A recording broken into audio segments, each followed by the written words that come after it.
And good morning. I'm Gio Benitez. I'm Janae Norman. Here are the top 5 things to know this Wednesday. Number 1, the aftermath of those 2 mass shootings. Yeah, President Trump is heading to El Paso and Dayton today to offer comfort to the survivors. Many residents are protesting the visit, blaming him for fostering an atmosphere of hate with his anti-immigrant rhetoric. The parents of both gunmen are offering condolences to the victims. The shooter in Dayton was allegedly obsessed with previous mass shootings. His ex-girlfriend said he had dark thoughts. The FBI is now investigating the recent shooting at a California food festival as an act of domestic terrorism. Investigators say the 19-year-old gunman had a target list that included religious institutions, courthouses, and both major political parties. Number 2 now, a lawsuit filed by a victims advocacy group claims it found more than 350 names that don't appear in the Boy Scouts of America's ineligible volunteer files. The group claims to have found more than 800 victims of abuse. Yeah, lawyers claim some of the volunteers linked to abuse still have access to kids. The Boy Scouts of America denies hiding any names. We turn now to number 3, concerns about severe storms in the Northeast today. Strong storms triggered this flash flooding in Baltimore. That bus there nearly submerged. Incredible. Cars sprayed water into buildings. Look at that right there, dousing the people inside. More storms are expected from D.C. to Philadelphia today. And tributes are pouring in for Nobel Prize winning author Toni Morrison. She passed away at the age of 88. Morrison was best known for her lyrical novels such as The Bluest Eye, Sula, and Beloved, which explored the depths of the Black American experience. But many parents remember her advice that she gave on the Oprah Winfrey Show about how to relate to children. Listen.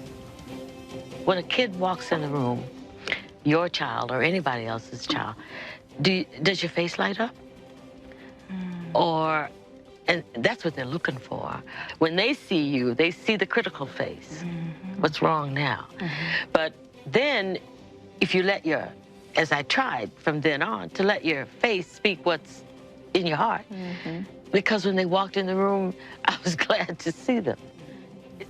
She's talking about presence right there. Yeah. Oprah called Morrison a magician with language who used words to roil us, wake us, and educate us. And we will miss her. And finally, number 5, if you're having trouble falling asleep, don't blame coffee. Yeah, a new study finds drinking tea or coffee within 4 hours of bedtime had no impact on the quality of sleep despite the caffeine.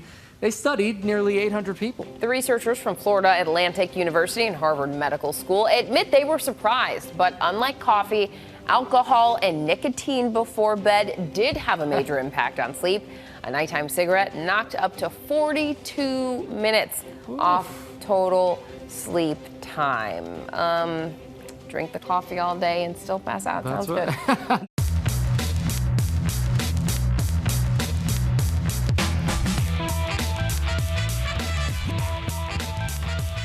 All right, guys, look who it is. We are so lucky to have Gio Benitez with us. I'm lucky to be sitting here with you. Oh, he's with us the rest of the week. America. We'll be here. Yeah. It's morning, America. It sure is. We're going to get right to that big story, the new details about the gunmen in the back-to-back massacres in El Paso, Texas, and Dayton, Ohio. As President Trump heads to both cities today, he's expected to face protesters angry about his racially charged rhetoric. And there are disturbing new revelations about the Ohio gunman's ex-girlfriend, saying he was obsessed with violence and wanted to hurt people. ABC's Megan Tefrizian has the latest. She begins our coverage from El Paso this morning. Megan, thanks for joining us. Yes, hi, Janae and Gio. It is really difficult to express the emotional toll this shooting has had on the community here. This memorial behind me has grown every day. There are people here day and night. There are 22 crosses, one for each of the victims, and family members are carefully tending to them at all hours. As the president plans to visit El Paso later today, people here are demanding change. The investigation is on into what led 2 suspected shooters to kill at least 31 people in 2 massacres. The FBI now saying there is evidence 24-year-old Connor Betts and suspected Dayton shooter was exploring violent ideologies. The shooter very specifically seeking out information that promotes violence. His ex-girlfriend saying they spoke openly about mental illness and suicide. He showed her a video of a mass shooting on their first date. He was interested in what makes terrible people do terrible things.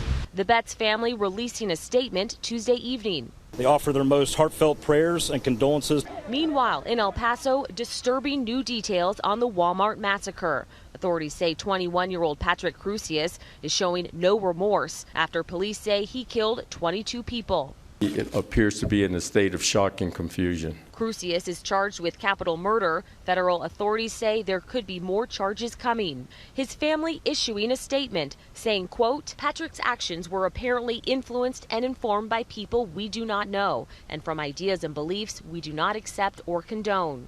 He was raised in a family that taught love, kindness, respect, and tolerance, rejecting all forms of racism, prejudice, hatred, and violence. Authorities saying he targeted Mexicans in particular. The community of El Paso staying strong. The tragic events of Saturday will not define us. They will not destroy us. And President Trump will first visit Dayton, Ohio, then come here to El Paso around midday. In both cities, he's facing mixed reactions. El Paso's mayor is welcoming the president, but in this largely Latino and Democratic city, a lot of people here are wary of the president's visit. Gio and Janae, I'll send it back to you. All right, Megan, thank you for joining us this morning. Yeah, thank you, Megan. Now to the gun debate in Congress, where support appears to be growing for so-called red flag laws. But one prominent lawyer is sounding the alarm. Let's get right to Washington now. ABC's Mona Kozar-Abdi is there. Mona, good morning.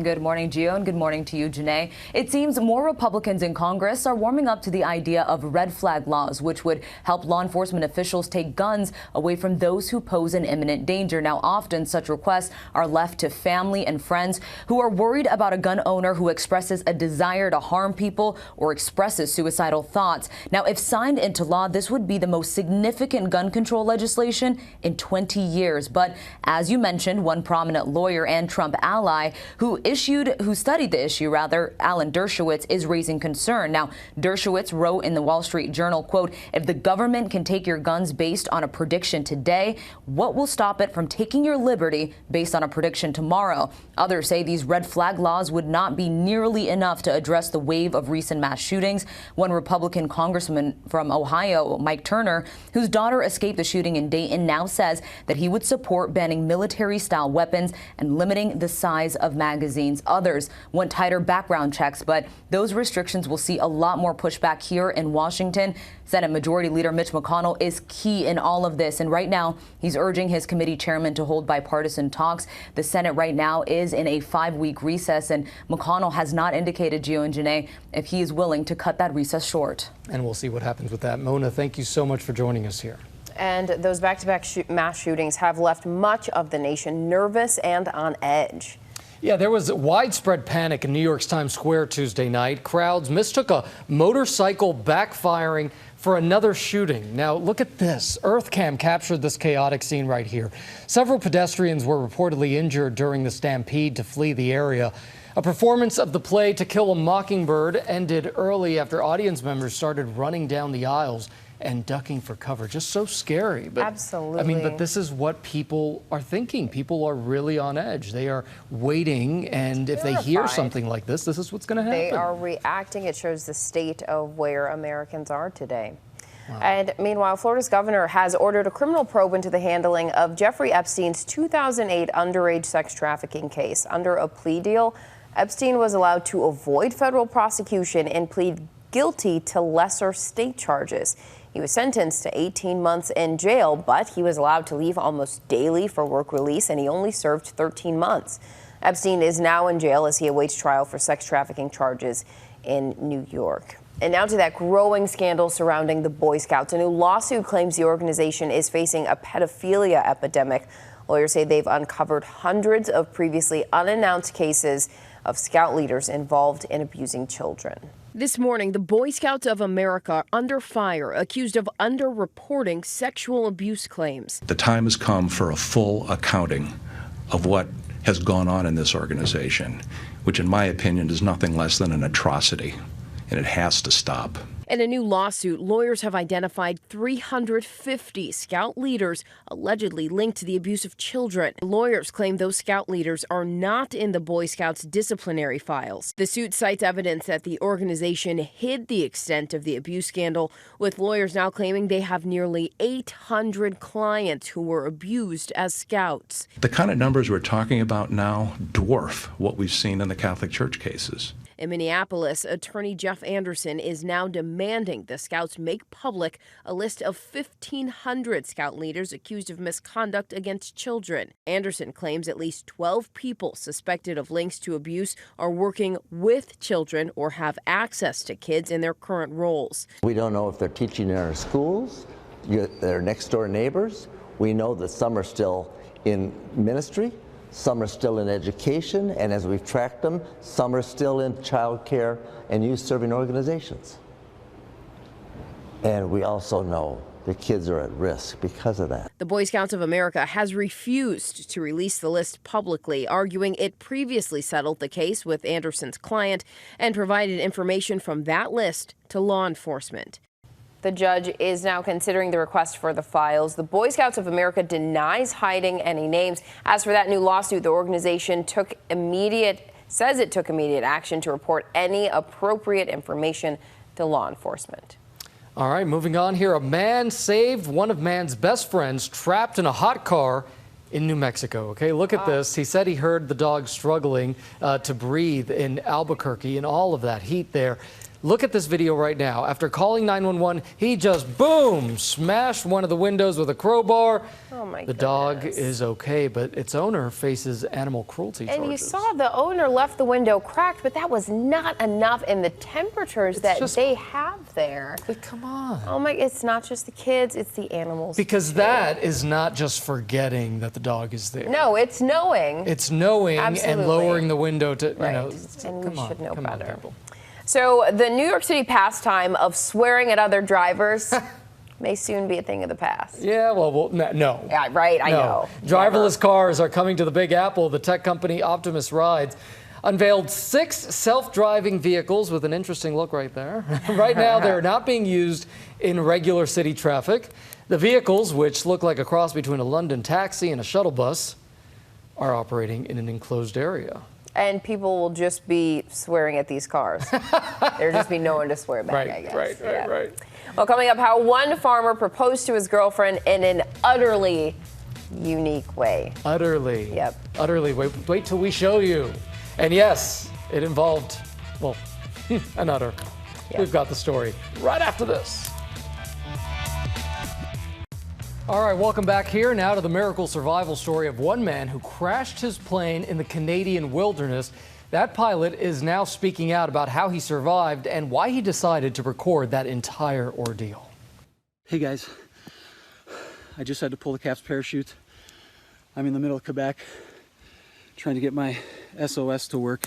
That's experienced pilot Matt Latonen just after he crash landed in the Canadian wilderness. He was traveling from Newfoundland en route to Quebec City when his plane began losing engine power. Instantly you're decelerating like you're on the freeway, slamming on your brakes, everything's flying forward in the cabin. And as I started to enter the tree line, there was a loud explosion and a large tree came piercing right through the bottom of the airplane. It missed my leg by about an inch. The plane eventually hitting the ground, wedging itself between these two trees. Once free, Latonen began documenting his survival story and his eventual rescue. Reality's setting in that this could be a while. The bugs are so bad. He made the split-second decision to go back to the plane for his supplies, despite the risk that the plane could explode at any moment. I got fire, sticks. I took the risk to go back to the plane. And my lighter. Let's see what we can do.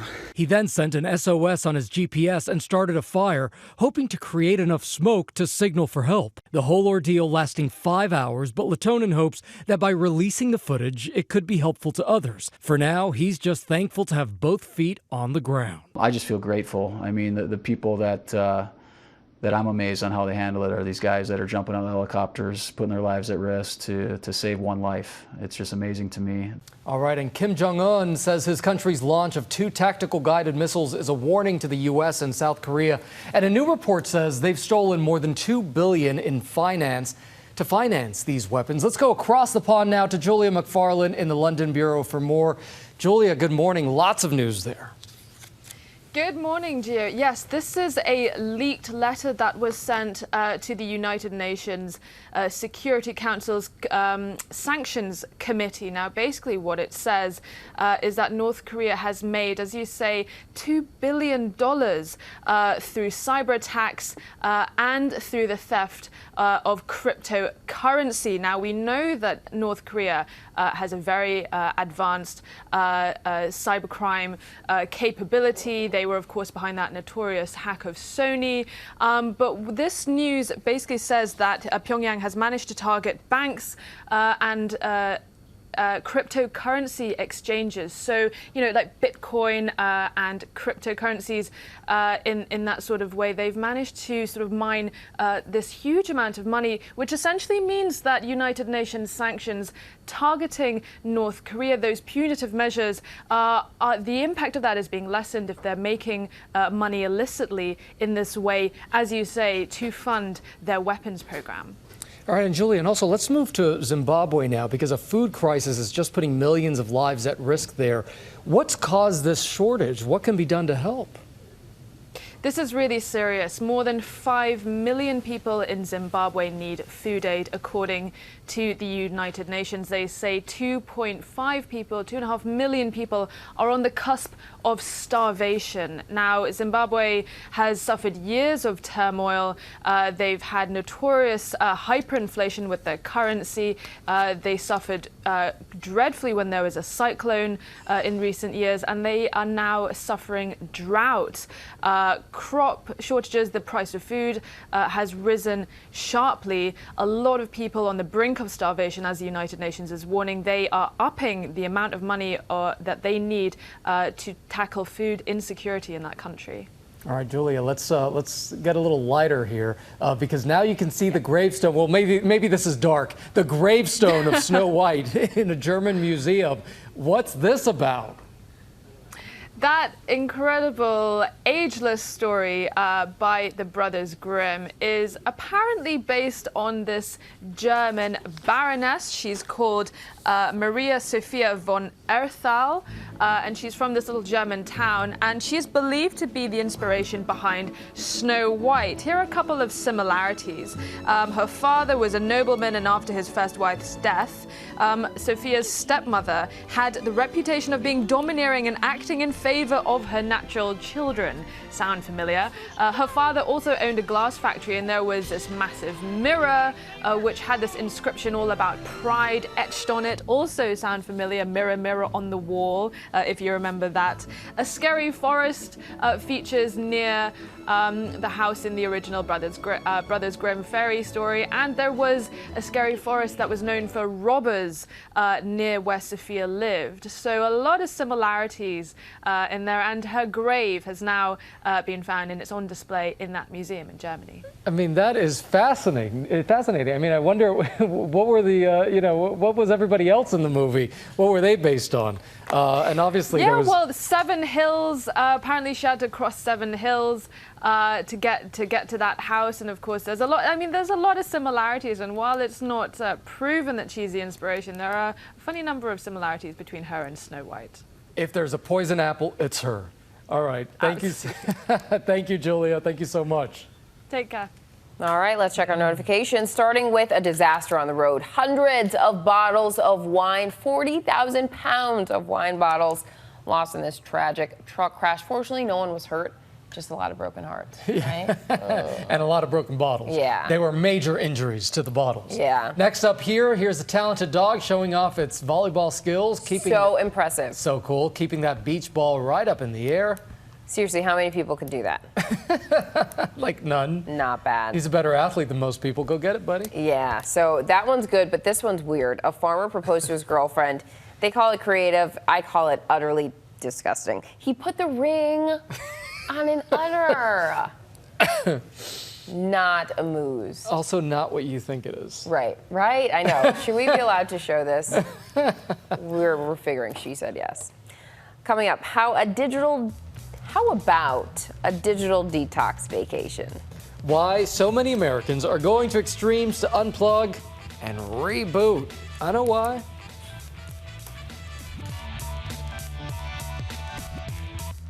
All right, here's what to watch out for today. President Trump is going to Dayton and El Paso, and he'll receive a cool reception in both cities. The president is being criticized for his anti-immigration rhetoric and no major gun control legislation.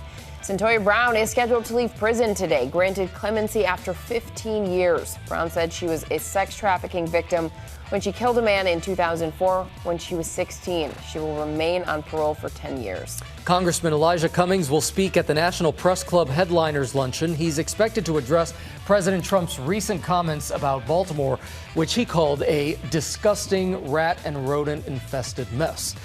And the World Yo-Yo Contest kicks off today in Cleveland, featuring more than 300 competitors vying for the title of World Yo-Yo Champion, and an attempt to set a new Guinness World Record for most people yo-yoing simultaneously. Plus, don't forget to tune in to The Debrief for an update on all our top stories in the briefing room for a breakdown of the latest headlines in politics. Well, the hot weather across the country is still keeping so many of us in vacation mode. Right? Yeah, you are. Yeah. But a growing number of Americans are finding that vacations just don't seem to be restful. And they're blaming these, right? It's why so many people are now embracing the digital detox vacation. Here's ABC's Becky Worley. Vacation. Rest. Relax. Rejuvenate. Reach toward me. Reach, reach, reach. But the latest way to escape? Total digital detox. People are now actually paying to have other people impose disconnection upon them, which is a little bit crazy, frankly, if you think about it. No cell service and no Wi-Fi is starting to mean no vacancy. With a 300-person waiting list, this converted fire tower in rural Oregon costs $200 a night. More than $400 a night on this island in the Caribbean, or $2,000 a night in Alaska to really shut it all out. Crazy, but necessary. Near me, the Tree Bones Resort in Northern California offers $300 a night yurts, and of course, a human-sized bird's nest. And the fact that there's no cell service or Wi-Fi for guests. No service, no bars, nada. You should be very aware that the more you interact with technology while on vacation, the less time you're actually going to be present in your vacation itself. It kind of robs you of the experience that you presumably just spent a lot of money to have. And it's not just for adults. With growing rates of anxiety and depression in teens linked to devices, unplugging is for kids too. And that's an extremely good thing for your long-term productivity, your ability to focus, all sorts of other aspects of your health, your stress levels, your ability to be present and happy in your own life in the moment. There's a lot of benefits. Proving that we could all use some digital downtime to truly reboot. All right, time now for our question of the day. If you did a digital detox, what would be the toughest part? What would be the hardest part for you in doing a digital detox vacation? For me, it's always not checking work email, because I'll start to and I'll say, no, don't do it. No, so I've gotten better about that, and I won't check work email. There you go. Like I used to be like, oh, I'll check it every day so I can delete or whatever. Right.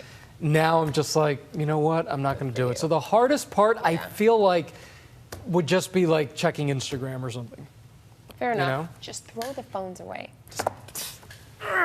There's two of them. Wait, but you're watching us on your phone, right? Oh no, don't. Not yet. Don't. Watch us. Yeah. Turn it off, and then turn it on before you watch us again tomorrow. See? And fortunately for you, we're done today. So turn it off, let it go. See you tomorrow. Bye.